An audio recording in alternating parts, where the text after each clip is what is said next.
Okay. Data science. Yeah, data science in the morning. So thanks so much for being here today. Kerry and I are volunteers with DataKind, and what we're here to talk to you about is delivery methods for data science for social good. So we're going to talk to you a little bit about the organization, DataKind, that we volunteer with. We're going to talk specifically about 2 projects that we have led, and then we're going to close with some kind of thoughts around implementation of these social good projects. So I am an educator by training. I'm a senior research scientist at Kaplan. So I had to give you a little bit of learning objectives before we kicked it off. So DataKind is harnessing the power of data science for the service of humanity. It's an organization that aims to amplify the impact of social organizations. So organizations such as the Red Cross, like Voto Mobile, like Conservation International, the UN, these organizations that have tremendous data potential, tremendous initiatives that could be benefited by data, but perhaps do not have the capacity to start up their own data science projects or have in-house data scientists to push those forward. So the customers for DataKind are social organizations that have a clear theory of change for reducing human suffering. No small goals set here at DataKind. The way that DataKind really excels is the network of pro bono data scientists. So the way that we work is that we form teams of 2 to 6 data scientists to serve one of these projects for a partner organization. Now, I come from an engineering background, so my closest relationship to this is something like Engineers Without Borders. So if you have a knowledge of Engineers Without Borders, DataKind has a pretty similar operation to that, to Doctors Without Borders. We work specifically with organizations, partner communities, to deliver this comprehensive project. The product is data science services. So sometimes we'll get an ask from an organization. They'll say, have this huge data science problem. We need to upgrade from Access version 1 to Access version 2. Can you help us? And we'll be like, well, sure, that's a data science problem. We can help you with that. But why don't you talk about what is in that database? What do you actually use this information for? Can we help you take it to the next level? So the product that DataKind provides is really this state-of-the-art data science service. Predictive analytics, machine learning, AI. And the idea is to be human-centered and as jargon-free as possible. So we want a solution to be digestible by non-experts, usable by the partner organization who might not be data science savvy, and we want it to have a long-lasting, long-standing impact. So just some really impressive numbers, because DataKind's a pretty young organization, but we have over 14,000 community members worldwide, 6 chapters in 5 countries. So you can look up if you're going to Dublin, if you're going to Singapore, there's a DataKind chapter, and everyone's really friendly. So please reach out and stop on by. Volunteer signups from 98 countries for 194 events around the world. Over 200 projects completed. 150 organizations helped. 120,000 hours, pro bono hours given by that network of awesome data scientists who volunteer with us, and over 17 million in pro bono services delivered. So this is pretty amazing, and it shows that as data scientists, yes, we want to do our day jobs. We want to improve online educational delivery like I do. You might want to. Kerry will tell you he works for Plated, so you're optimizing food delivery systems, optimizing food for yuppies. But we have this potential, these brains, these ideas that the algorithms that we work on in our day jobs can be easily applied in this social sector. And you can see that these numbers show there's a real, we've tapped into something as DataKind that people are eager to be a part of. So we do invite you to join us. Now, what are DataKind programs? Where do those 140,000 community members participate? So first are community events, and that's things like this. So we engage at conferences, we hold a lot of meetups. We have Data on Draft is something that we host in New York pretty often. We have these community events where they're short-term, one-time, kind of organic social good conversations that happen. We have data dives, which is actually how DataKind started. You might have heard of these. These are the one weekend unhackathons, but where you're not hacking a product, you're hacking on data. So coming together to solve a social good problem with huge, messy data sets.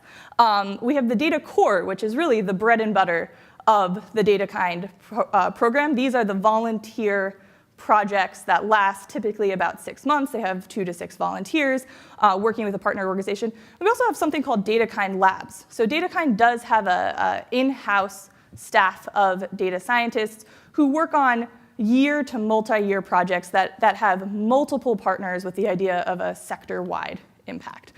So these are the different delivery mechanisms that we have for this data science for social good. So I mentioned data dives. So you can actually see in these pictures, it's actually Kerry and I from a New York data dive just a couple of weeks ago. So proving we are authentic data kinders. We're not just substitutes that got called in at the last minute. So these are 48-hour marathon-style events. You know, we hack until midnight, 1 in the morning, 2 in the morning. The way that they're structured is there's a person called a data ambassador who scopes and preps all of the data prior to the event. So when you, as a team of data scientists, come in, you just get to come in, get the data set, and start working on it. We've had over 100 volunteers show up to one of these events, and they choose between 4 projects. So you actually form a team that has 20 to 30 volunteers working on a specific problem, doing data analysis, exploration, visualization, and prototyping. So the project that Kerry and I were actually working on, this was with 92Y. They're the Giving Tuesday originators. So they wanted to understand, did Giving Tuesday have an impact? Did it change how donors gave money? So we spent an entire weekend working on these huge financial data sets, trying to understand what did philanthropic giving look like pre and post this #GivingTuesday event. We hosted a data dive recently in Seattle that was focused on wheat rust. So wheat rust is this fungal disease that can be devastating to local farmers in Ethiopia. And the Gates Foundation wanted to understand, could we use data to predict and prevent this to protect these local communities? And the answer was yes, we could. So over that 48-hour weekend where this team of volunteer data scientists, about 100 of them, they used satellite imagery, they used survey responses, and they used remote sensing data to develop different predictive models that had 82% accuracy coming out of that 48-hour kind of trial situation in prototyping detection of this severe wheat rust. And then they were actually able to turn that from a data dive into a DataKind Labs project around farmland detection. And we now have a partnership with the University of Cambridge to work with epidemiologists there and to actually scale this to other countries. So 1 weekend, 82% detection in a model turned into a project that now is being scaled to multiple countries and multiple organizations. That is data science for social good. So labs, I mentioned, these are the in-house projects. They're long-term, they have multiple stakeholders, cutting-edge, cross-sector solutions. This is more than one organization, one partner. And I promise I'm going to get out of this intro to DataKind pretty soon to get into the case studies where Kerry will start to talk about the projects, but just laying the groundwork here. So DataKind Labs, an example project, and you can actually see a lot of the information on Vision Zero right now online because we just released a big report with Microsoft. So Vision Zero is an international network focused on this idea that no level of traffic fatality is acceptable.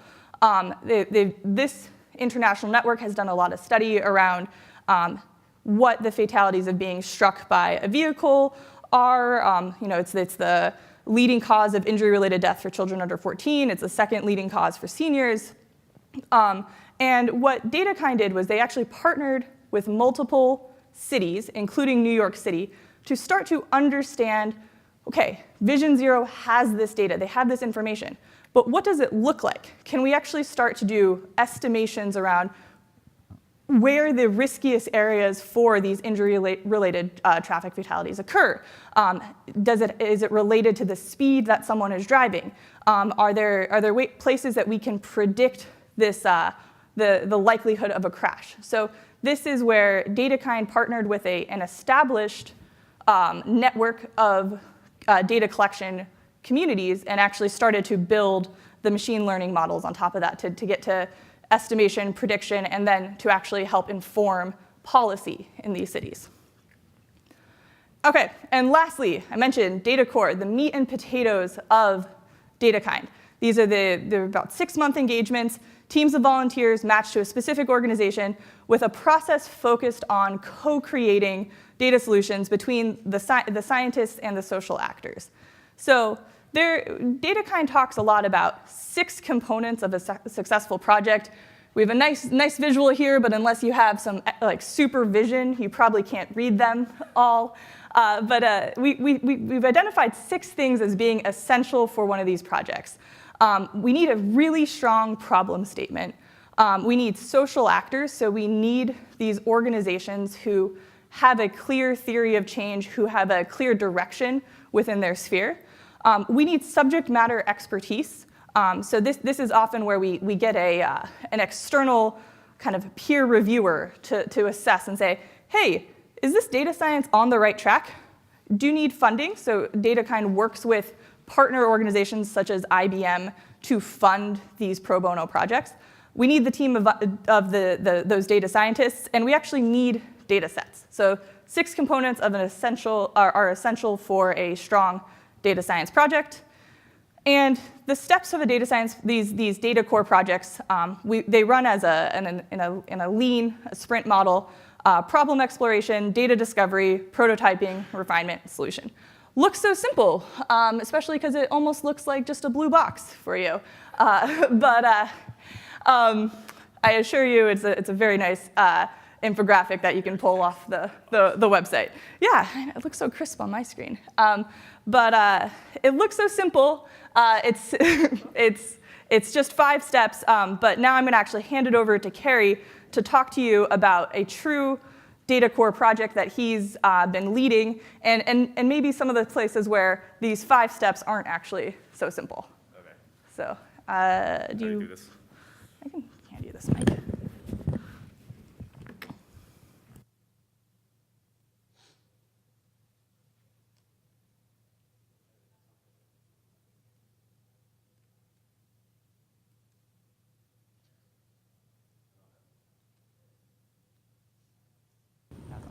Hello. Testing. Good. Cool. All right, so I'm Kerry. I was the data ambassador for this data core project like a few months ago last year. So typically how it works is that you have a team of volunteer data scientists. For my team, it was 4 people. I was the data ambassador, which is just like a fancy name for like product manager or technical lead. There are 2 other data experts who are just practicing data scientists, and then we also had a project manager who was supposed to just sort out all the logistics. But turns out 3 weeks into the project, the project manager just disappeared, vanished off the face of the earth. We couldn't really get in contact with her, so it quickly became a power trio, which is fine. So we worked on this project from February 2016 to October 2016. It's one of the shorter ones. There are projects that take a year for whatever reason because it's just a larger scope. What? How's my mic?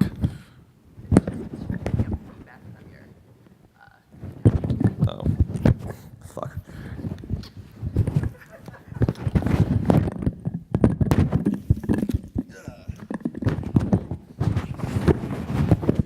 How about now? Good? Awesome.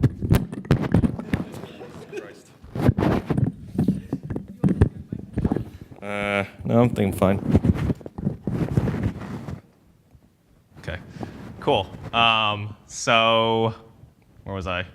Yeah, it was 3 of us, and we kind of did it in like your typical like startup sprint style. So like every week we would meet on Slack and like talk about what we did, talk about our stories and our epics and all that stuff that you guys are probably familiar with.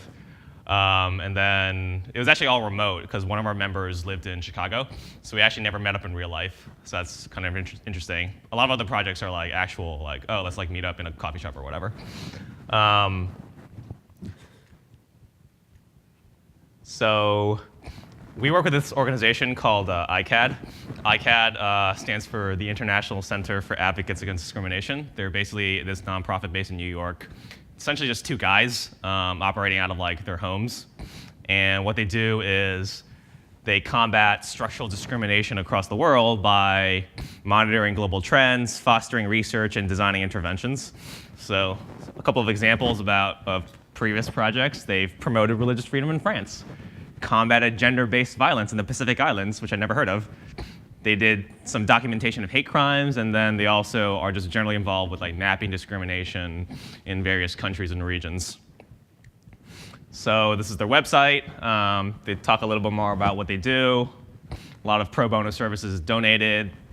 They usually have like this network of like pro bono like lawyers and like volunteer advisors and consultants, and they kind of like help give input on these various initiatives.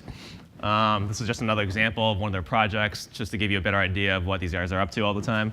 So you had these tea plantation workers based in India, and the women in those communities tend to not have very good healthcare access. So what happens is that there's a lot of infant mortality and like maternal mortality in these tea harvesting communities. So in this particular problem, ICAD worked with a couple of other partner organizations in the social good sphere, and they like did some legal intervention. They mobilized the community members. They did some education, and all of this was to help mitigate the the maternal death rate in this particular community. So. Generally what happens is that DataKind will work with these organizations at the beginning and try to scope out a manageable data science project. So this particular organization, ICAD, had identified this rich source of text records. So these are from the United Nations. It's a text database. It's called the Universal Periodic Review. Looks kind of like this. This is the website where you can pull all the data from. Essentially, the Universal Periodic Review is just this arm of the UN. It's governed by the Human Rights Council, I think, and what happens is that they provide the opportunity for each member state to sort of review another member state on their human rights records and their like human rights performance in several categories. So, give you an example. Doesn't work. This is just a screenshot of the data you can get from this website. So, in this first row, the reviewer country was Equatorial Guinea, and they were reviewing the performance of Ghana. So Equatorial Guinea was essentially saying, oh, you should ratify the Convention on the Prevention and Punishment of the Crime of Genocide in Ghana. And Ghana has the option to either accept this recommendation and say, hey, yeah, we'll do that, that sounds fine, or they can just say no. So we want to take all these recommendations and actually do a little bit of text mining. So the real question here is, how do we leverage these UPR records to better understand human rights conditions across the world? Since this database consists of a whole bunch of UN countries reviewing a whole bunch of other UN countries, and if we look at all the information contained in these recommendations, then we can get a pretty good sense of like which countries are failing in which human rights areas. Does that make sense? Any questions? So then ICAD wanted to bring in this other source of information called the Sustainable Development Goals. And these goals were actually the successor to this thing called the Millennium Development Goals, which were like written like 15 years ago. And they did not go well. So this is sort of like the successor to those goals. So they're essentially just a set of 17 aspirational goals that all UN member states are committed to achieve. So maybe a little hard to tell from this slide, but you have things like, oh, we should eliminate poverty. We should eliminate hunger. We should ensure gender equality across all states. We should guarantee free, clean drinking water. We should protect the environment. We should guarantee the stability of our criminal justice systems, all that stuff. So these are 17 just kind of broad categories in which to examine a country's human rights performance. And the task here was, how do we classify each one of these UPR text records, these recommendations, into these sustainable development goals? So it's possible that each recommendation could be associated with multiple goals. So especially if it's kind of a long one, then it can touch on multiple topics. So the problem becomes a multi-label classification, since you can have one or more SDG goals labeled for each recommendation. So DataKind and the partner organization ICAD had agreed on a couple of deliverables to be presented at the end of the project. The first deliverable was just this proof of concept algorithm that systemically classifies all of these UPR records into the Sustainable Development Goals. So easy, right? Text classifier. And the second goal was this dashboard, this visualization piece that could take the results of this text classifier and just kind of show it all on a giant map. So we'll actually give you a little example later on of what this thing actually turned out to look like. So these tools would essentially enable ICAD to better allocate their resources towards the most important human rights interventions across the world, as well as better disseminate their findings to partner organizations and kind of get them more involved in terms of both resources, manpower, and funding. So we did some stuff. The first thing that we had to do was actually get the data. So it wasn't like a Kaggle competition where they just give you data, which is nice. This is where the real data science comes in, which you write a web scraper, and then you point it at this UN database, and then you just take everything that you can get. So we wrote a program that scrapes all this data, and once we had the data in this raw form, all these essentially this unstructured text, we want to do some labeling. So we discussed various ways to approach this problem, and a lot of them basically just kind of came back to the fact that we had to do some supervised learning. So this is where data scientists get paid. It is to do hand labeling.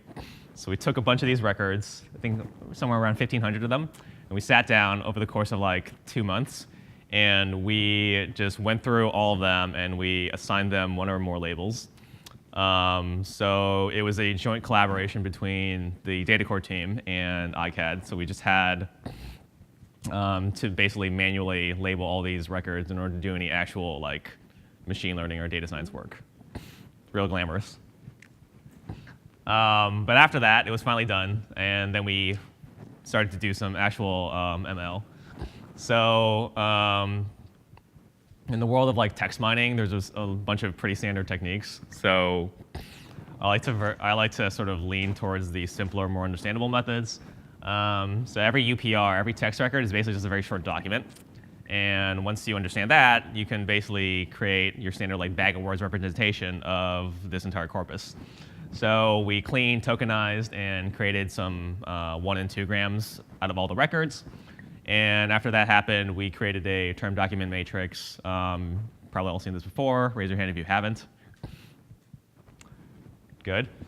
So once we have this term document matrix, we can use some weightings, so some TF, IDF weightings, just to sort of assign greater weight to more discriminatory words, and then downweight some other words.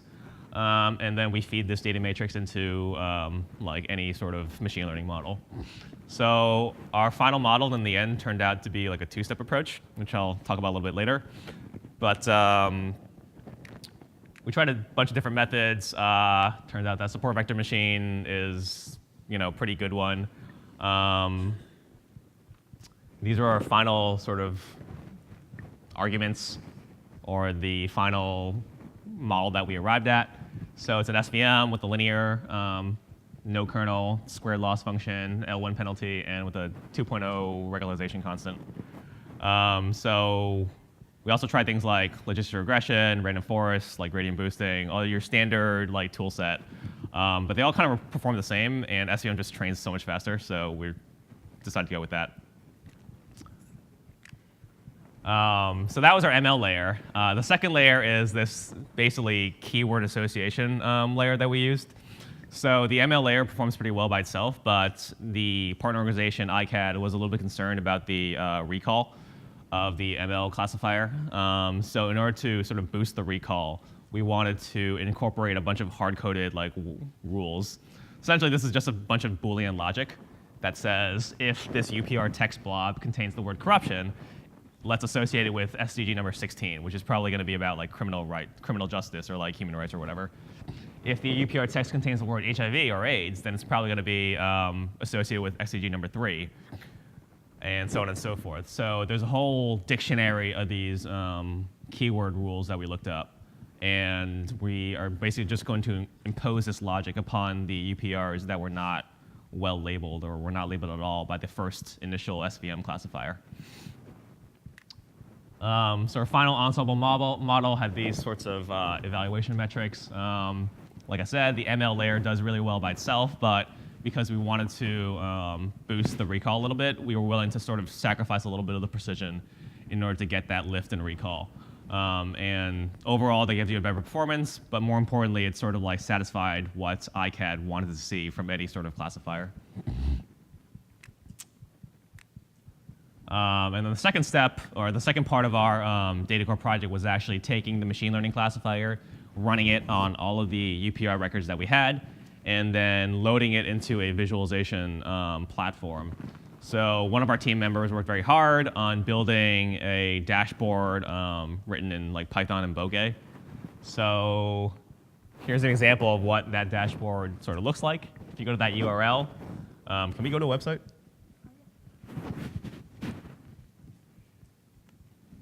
So hope this still works.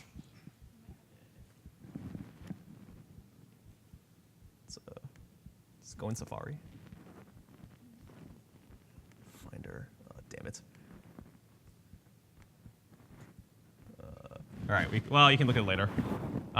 So that's we actually decided to host that on EC2 box that we transferred over to ICAD's possession.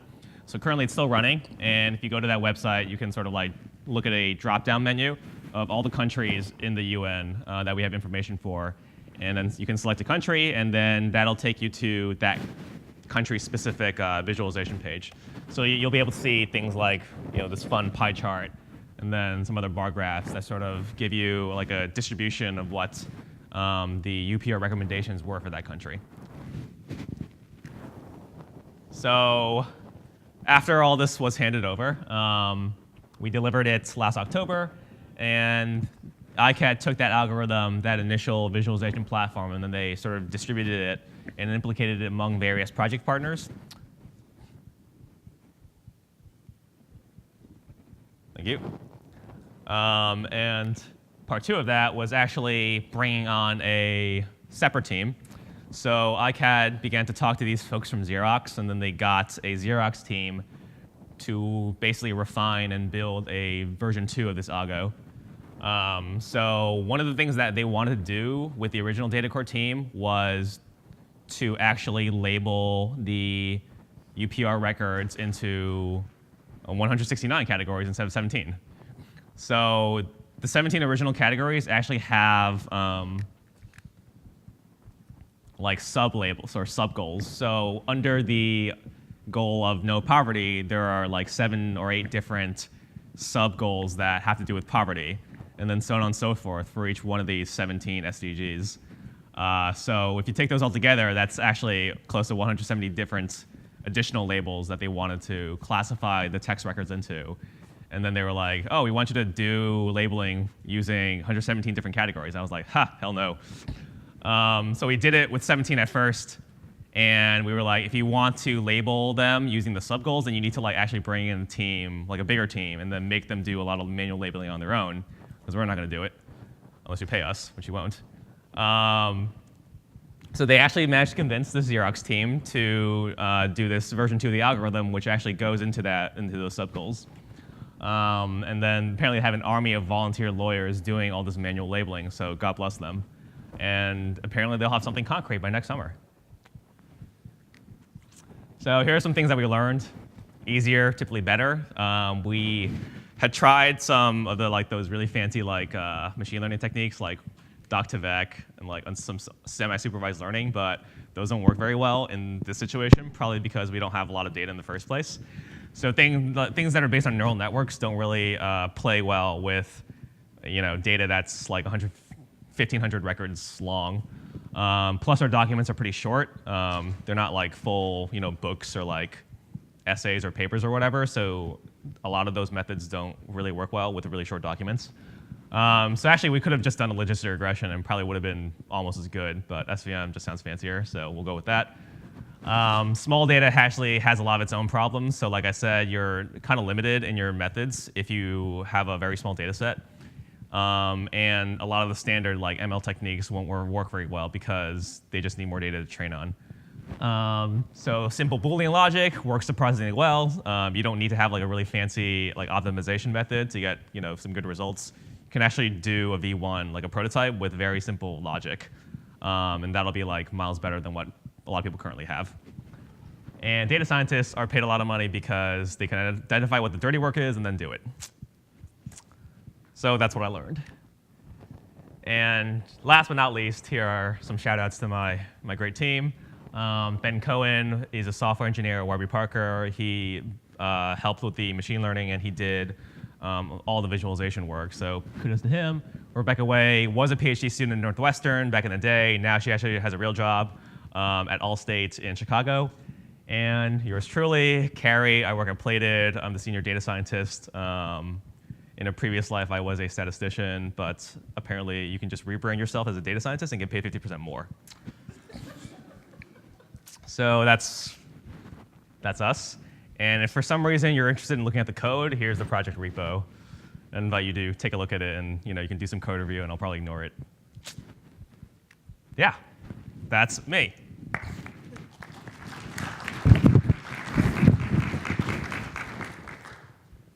Can you turn this off? Well, there's plenty of time for questions. Well, we actually are halfway through. OK, good. Then there's even more than that. Stay tuned, folks. There's way more. So we love data, and we will continue telling you about how much we love data. So we have one more project to tell you about, and then definitely we'll still have plenty of time for questions.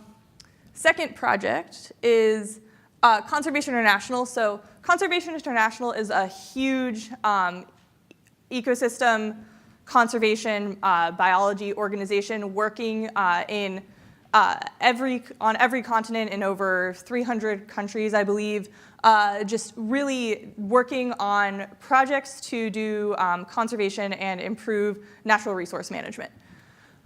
So they came to DataKind to say, we have so much information. There is just a huge volume of evidence and data out there on conservation and conservation practices, but we don't know how to digest all of that and to provide it to our partners to make sure that they are following the best practice, that they are making evidence-based decisions. So our team from DataKind, we had Bob, who was the project manager, myself, who was the data ambassador, and then we had 3 data experts, Burton, who is a DataKind MVP. He's one of our longest-running volunteers. Sam Anzarut, who is was our data expert. He's a data scientist, a data miner. And then we had Ray Shaw, who is a UX person. And then we had volunteers from Grist Labs who came in to build the whole front end of our project. So wanted to start with a shout out to a very large team.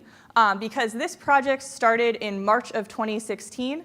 It released as a beta website tool in March of 2017, and it's actually going into its full release in July of 2017. So this was a pro bono project that was scoped to take 16 weeks and will, really, it was scoped to take 16 weeks and it'll be about 15 months of work before it's actually released. So one of the dangers of a voluntary project.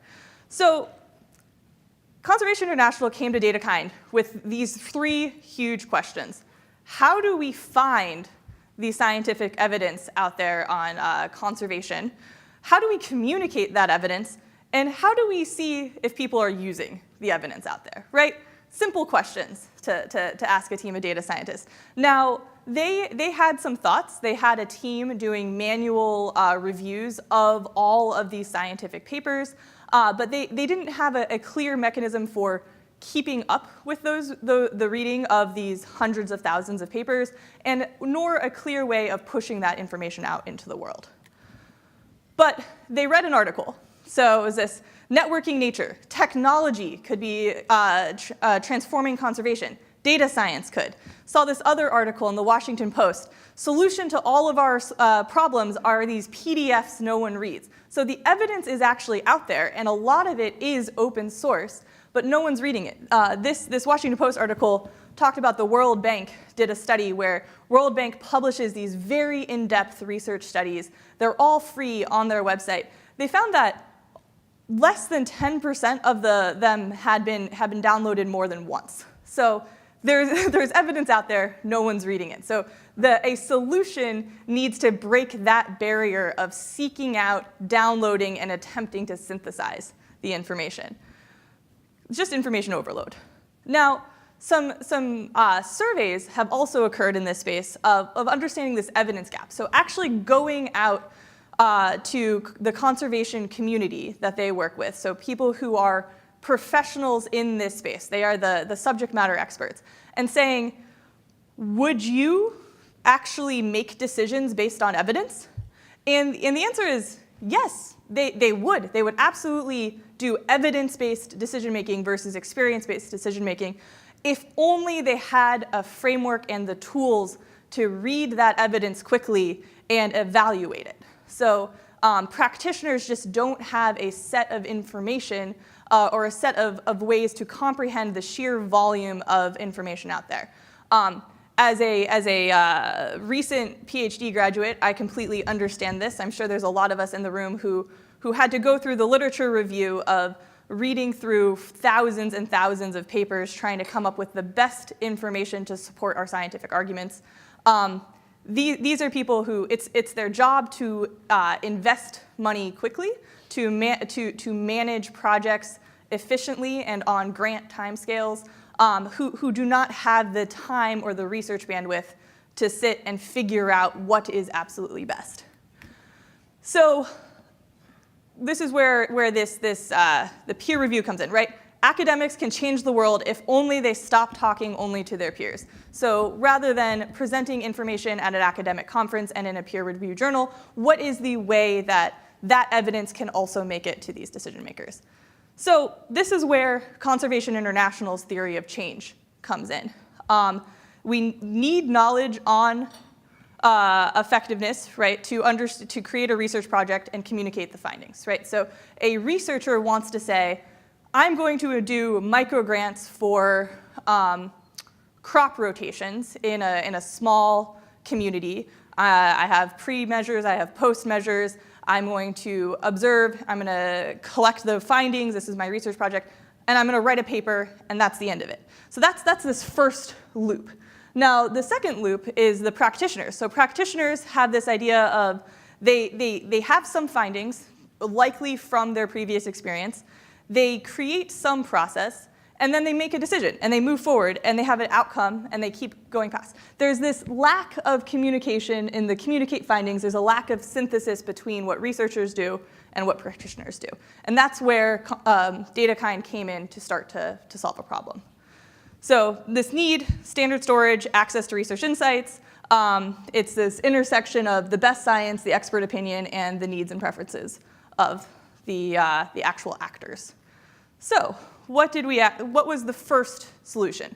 So the first solution was actually something called a systematic map, which is essentially a literature review on steroids. It's highly well-structured. It's where a researcher will go and actually look at all of the literature out there, but synthesize it into something that ultimately ends up being like a 5 to 10 page paper. So you could say, here, practitioner, here's all of the information that has been published in the past 2 years on this topic, digested for you to be able to clearly see where evidence and outcomes intersect. That's great. It is a tool.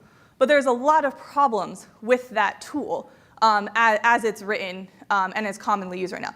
The first problem is interactivity. So you could write a systematic map and hand it to someone, and it's a great synthesis of the evidence out there. But it's not interactive. It is a published paper. So you could say, OK, that's a great map of where the evidence is coming from, what papers were published covering those areas. You can't click in and say, I want to see all the papers on Brazil, give me the list. You can see this broken down by the type of regime and how many studies covered that particular type of conservation. Again, great.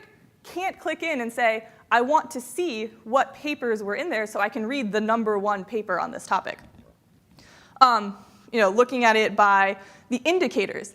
OK, there are success matrix. Again, can't understand, cannot interact with this one paper. It's a synthesis, but I can't go from the synthesis back to figuring out the 10 papers that maybe I, as a practitioner, should read.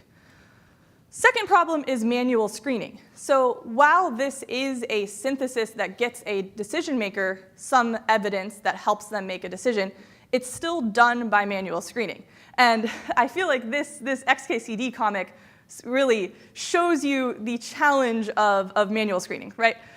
You have in order of complexity, you have Git, you have Google search backend, and then you have this sprawling Excel spreadsheet put together by researchers over 40 years, 7 different Google Docs, et cetera, et cetera. And this is what the researchers at Conservation International, the back end of their systematic map looked like. Now, why did it look that bad? Well, they started from 35,000 potentially relevant papers. It took 2 people 5 months to screen those 35,000 papers, down to 3 potentially relevant articles. They had about 4 people reading 4,000 papers, took them 4 months, and eventually, out of those 35,000 potentially relevant papers, they found 1,000 that had the evidence that the decision makers they were working with needed. Huge undertaking. This is where they needed the data science solution to help them scale. But one of the challenges is there are tools out there already for systematic mapping. They're graphic user interfaces that help you do the manual review. So the best-in-class tools out there that are paid models right now, they still help you create this. So DataKind, pro bono team, needed to come in, create a better solution that was interactive, that didn't have this manual backend that was the sprawling Google spreadsheet, and was better than the best-in-class tools out there at a price point that was free. So challenge accepted, right? Coming up with a better solution. So this is where DataKind was asked for some help. Machine learning, could this work? And because systematic mapping is so modularized, because you have these counts of information that are screened already manually at different points, it seemed like there was a clear opportunity for us to build some natural language processing tools to at least be computer assisted for some of these steps. So we talked about this idea of this black box to our Conservation International partners who said, OK, what if you created this tool and you basically uploaded your 35,000 potentially relevant hits, you push a button, it gives you an output of what should be there. And they said, no, we're researchers. We can't have that much of a black box. We can't say, it can't be this rise of the machines. You're doing all the work for us. We just need a little bit more help. It's like the robot food delivery. So the human still has to order the food. The human still has to get the food out of the robot container, but the robot will actually drive the food to you. So computer assisted, not run computer decision making. This is, I guess, the TLDR, jump to the end. We did create a tool. It's a website. It's calendarapp.com. You can go to it. You can use it. So we hit all these objectives. How did we do that? Pretty darn hard.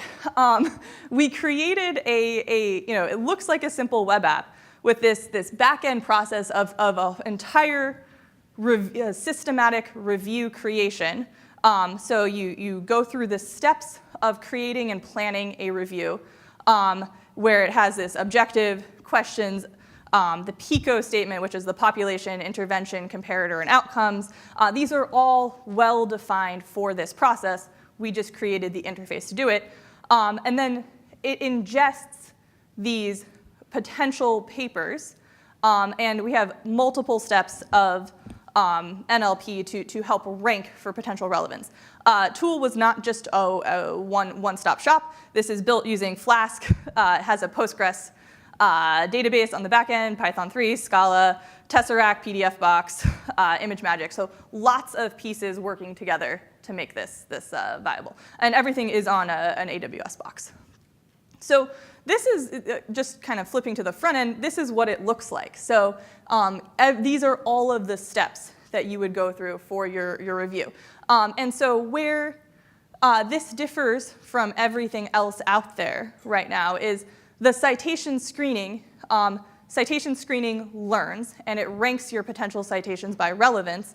And when you go into a full text screening, so previously for a full text screening, a researcher needed to review a paper by reading the entire paper. What the full text screening here does is that it surfaces the most potentially relevant sentences to you, so you can screen by reading a subset of sentences rather than reading the entire paper. So it's far more efficient for a researcher who's trying to get through this process. This is the system one, the relevance ranking. So you take your 35,000 potential hits, you upload it, and these citations are ranked by expected relevance. So first, expected relevance comes from keywords that you've set in your research process.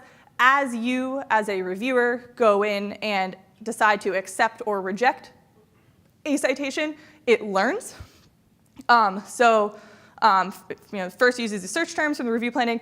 After enough, it's a word-to-vec process that predicts inclusion or exclusion of a paper based on confidence of that classification for the relevance. And it updates its relevance ranking every 10 citations that are screened by a human.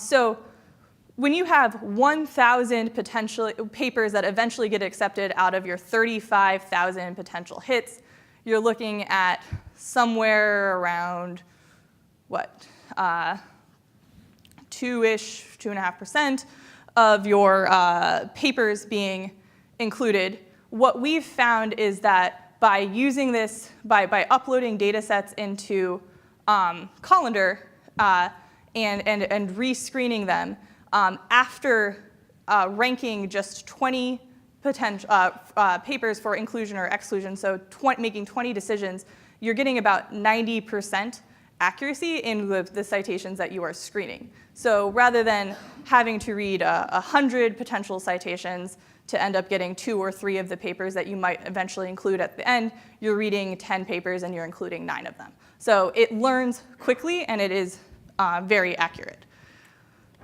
This is just what it looks like, the relevance. And then should you be a researcher who wants to look at it sorted by another way, you can look by date added. You can look at it alphabetical by author. There's a couple of ways to look at your citations. The second one, the system 2, the process for doing your full text screening and your metadata extraction.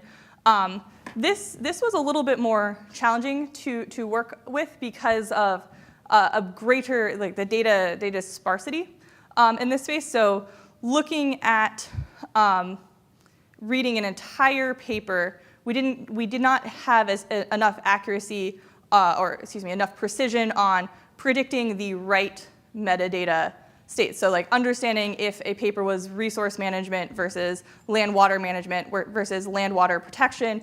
We're getting precision in the 50 to 60% range. Wasn't good enough for Sam, who was our data expert on this piece. So he trained the system to overpredict on sentences and then have a manual review of those sentences for inclusion or exclusion.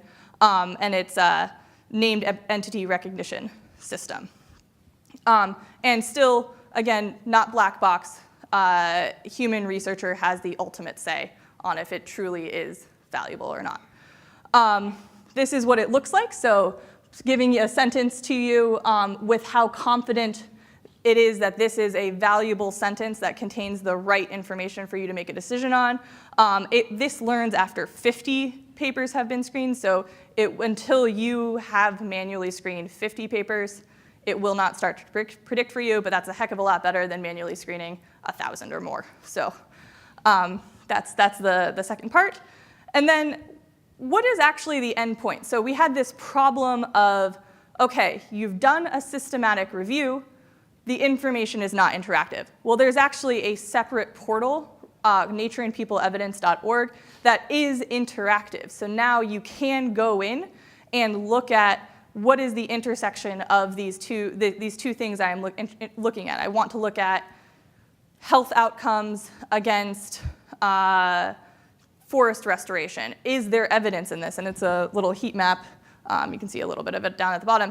That's interactive that you can click into, that you can also, here's another example. So you can see there's a lot of evidence for area protection and economic living standards. That's the upper right corner, but there's a lot less evidence out there for things like freedom of choice and the relationship to like land policy. So this helps, this visualization and interactive space helps decision makers get the information quickly and visualize it in a way that makes sense to them.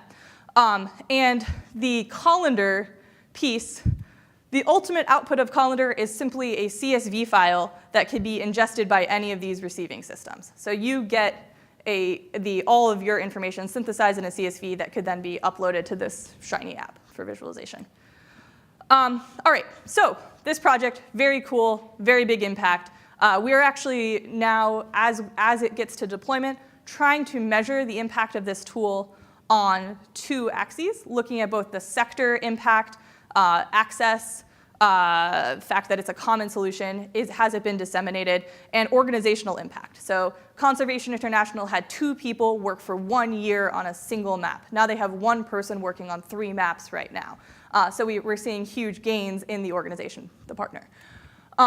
Colander is just like measuring some kind of metrics for impact. In 2 weeks of a soft launch, we had 16 reviews already started, which in this kind of research space was pretty exciting for us. Had 2 virtual trainings, and had 28 users sign up for it. The data portal, which is currently loaded with information from manually performed reviews, has been up for 8 months, has had over 1,400 different unique sessions by people going in to look at this information. And the information is across the spectrum with a lot of decision makers trying to use this to get information. So it's really cool. We're seeing that the process of providing evidence is working. Yeah, so we love data. There are some implications for practice that I think we can probably just open it up for conversation with you, but because these are very blue slides. But basically, a lot of the hard work for setting up a project comes from generation of the problem statement. So an organization who says, I need you to help us update our access tool or our access software versus use the information in our access database to solve a problem. So first thing is problems. Second one is the co-designing of the data solution. So shifting from being smart data scientists to being empathetic data scientists who actually create a solution that's usable by an organization. And then just kind of seeing the proof is there. We want to understand measurement and to really understand how we are impacting organizations. So just saying, like, the qualitative narrative is as important as the quantitative narrative. So making sure to meld the two. All right, get involved with DataKind and ask us any questions you have. So, great.